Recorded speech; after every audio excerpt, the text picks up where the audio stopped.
दोस्तों, गर्मी के मौसम में यदि आपको कोई ठंडा शरबत बनाकर दे दे तो आपको बहुत अच्छा लगता है, और शरबत अगर रूह अफ़ज़ा हो तो और भी सोने पे सुहागा हो जाता है। तो दोस्तों, आज की इस वीडियो में हम बात करेंगे रूह अफ़ज़ा के बारे में। रूह अफ़ज़ा कैसे एकमात्र कंपनी जो भारत और पाकिस्तान दोनों में रन करती है, और कैसे एक हकीम द्वारा बनाया गया एक छोटा सा दवा का नुस्खा आज 1000 करोड़ रुपए से भी ज़्यादा की कंपनी बन चुका है। दोस्तों, जानने को मिलेगा सब कुछ आज की इस वीडियो में। तो अगर आप हमारे चैनल पर पहली बार आए हैं तो हमारे चैनल को सब्सक्राइब करने के साथ साथ वीडियो को लाइक और शेयर भी ज़रूर से कर देना। दोस्तों, बात है 113 साल पहले की। 113 साल पहले यूपी के गाज़ियाबाद में रहने वाले एक हकीम जिनका नाम था अब्दुल माजिद, उन्होंने इसको तैयार किया था। और उस साल 1907 में इन्होंने दिल्ली में अपना एक छोटा सा क्लिनिक खोला, क्योंकि 1907 का दौर ऐसा था जब दिल्ली में काफ़ी भीषण गर्मी थी और गर्मी से लू लगने के कारण काफ़ी लोग बीमार पड़ रहे थे। और वहीं पर अब्दुल माजिद ने अपनी इस जो रूह अफ़ज़ा को ईजाद किया था, इसको लोगों को देना शुरू किया। और शुरू में ये लोगों को इसकी खुराक के रूप में देते थे कि सुबह, शाम और दोपहर आपको 3 टाइम रूह अफ़ज़ा पीनी है।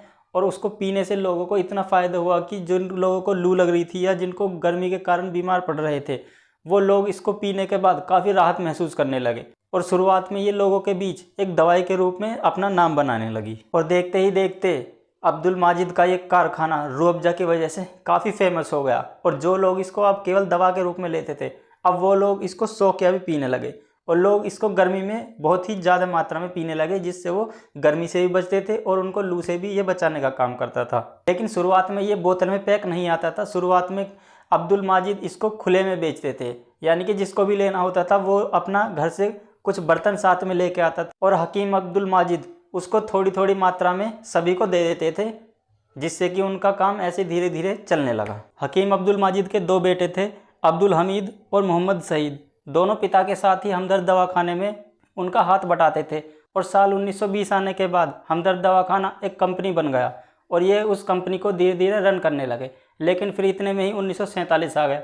1947 में भारत से अलग होकर नया देश पाकिस्तान बना। पाकिस्तान बनने के बाद मोहम्मद सईद पाकिस्तान के कराची शहर चले गए, और वहाँ पर उन्होंने हमदर्द का दवाखाना खोला, और वो वहाँ पर रूह अफ़ज़ा का निर्माण करने लगे। रूह अफ़ज़ा पाकिस्तान में भी हिट साबित हुई, और वहाँ भी उसकी मांग धीरे धीरे बढ़ने लगी, और रूह अफ़ज़ा देखते ही देखते पाकिस्तान में भी एक बहुत बड़ा ब्रांड बन गया। लेकिन फिर उसकी किल्लत भारत में हो गई, और भारत के लोग भी रूह अफ़ज़ा की मांग करने लगे। और फिर इसी को देखते हुए मोहम्मद सैयद ने अपने भाई अब्दुल हामिद को ये ऑफ़र दिया कि क्यों ना आप पाकिस्तान से बनी हुई रूह अफ़ज़ा ले जाकर भारत में बेचें, और जिसमें आपको भी प्रॉफिट होगा और हमारा भी प्रॉफिट होगा। लेकिन अब्दुल हामिद अपनी मां के साथ भारत में ही रुक गए थे, और उन्होंने ये ऑफ़र अस्वीकार कर दिया। और उन्होंने सोचा कि क्यों ना अपना हमदर्द दवाखाना खुद भारत में ही लगाया जाए और भारत में ही रूह अफ़ज़ा का निर्माण किया जाए। और उन्होंने फिर दिल्ली में हमदर्द दवाखाना खोला, और वो यहीं पर रूह अफ़ज़ा का निर्माण करने लगे।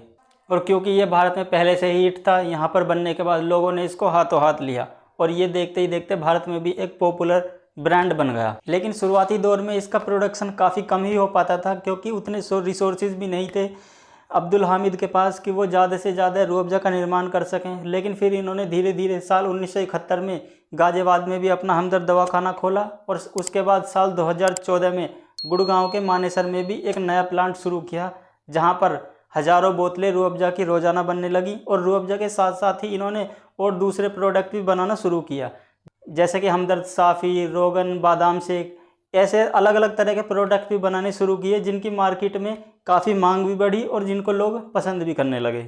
और लोगों को पसंद करने का एक कारण ये भी था कि इनके जो भी प्रोडक्ट थे वो पूरे हर्बल यूनानी तकनीक के द्वारा बनाए गए थे, जिनमें कोई भी केमिकल का ये इस्तेमाल नहीं करते थे।